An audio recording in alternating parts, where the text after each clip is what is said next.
1 फरवरी यानी रविवार को वित्त मंत्री निर्मला सीतारमण संसद में बजट का पिटारा खोलने वाली है। पहली बार ऐसा हो रहा है कि बजट रविवार को आ रहा है, लेकिन टैक्स पेयर्स की उम्मीदें कम नहीं है। पिछले साल सरकार ने नई टैक्स रिजीम को चुनना डिफॉल्ट बना दिया था, लेकिन अब सवाल यह है कि क्या इस साल पुराने टैक्स सिस्टम को हमेशा के लिए विदा कर दिया जाएगा या फिर कुछ और राहत मिलेगी।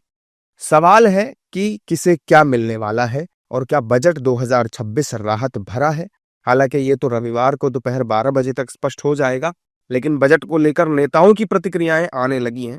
सुनिए एनडीए के नेता क्या कुछ कह रहे हैं। भारत जो है वो एक मजबूत और एक इफेक्टिव इकोनॉमी बने जिसको कि पूरी दुनिया स्वीकार करे, तो ये नरेंद्र मोदी जी की जो दूरदर्शी सोच है और समझ है उसका नतीजा है।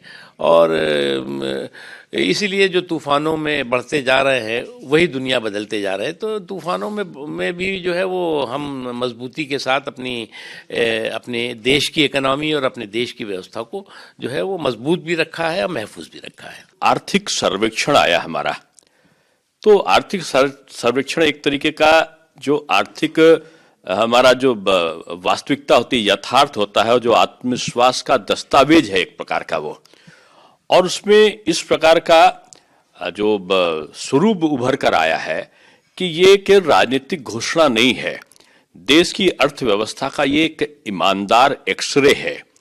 और इसमें अगर हम बहुत सारी बातें देखें तो सबसे बड़ी बात यह है कि भारत दुनिया की सबसे तेज गति से बढ़ती हुई अर्थव्यवस्था बन चुका है। संसाधनों के असमान वितरण से उपजा हुआ असंतुलन, प्रधानमंत्री नरेंद्र मोदी जी की जो कार्यसूची है, जो उनकी प्राथमिकताएं हैं, उसमें अव्वल नंबर पर है। और इसका उदाहरण है, ये आंकड़ों से समझाया जा सकता है कि कांग्रेस ने जो बिहार को दिया उसके मुकाबले केवल 11 वर्षों में लगभग 3.5 गुनी ज़्यादा केंद्रीय सहायता की राशि बिहार को मिली।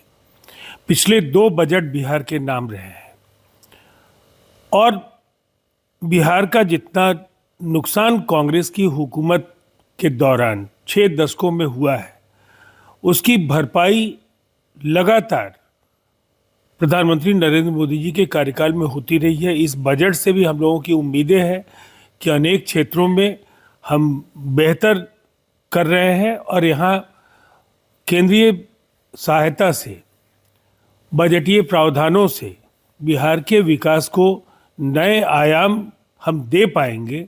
और इसीलिए ये जो बजट है वो बिहार की दृष्टि से बेहद अहम है। कल देश का बजट भारतीय संसद में प्रस्तुत होगा और हम सब बजट के माध्यम से देखेंगे कि कैसे समावेशी बजट बनाया जाता है। किसानों को, नौजवानों को, महिलाओं को, उद्योगपतियों को, इवन दिन गरीब आदमी की आवाज़ बन करके बजट उभरेगा।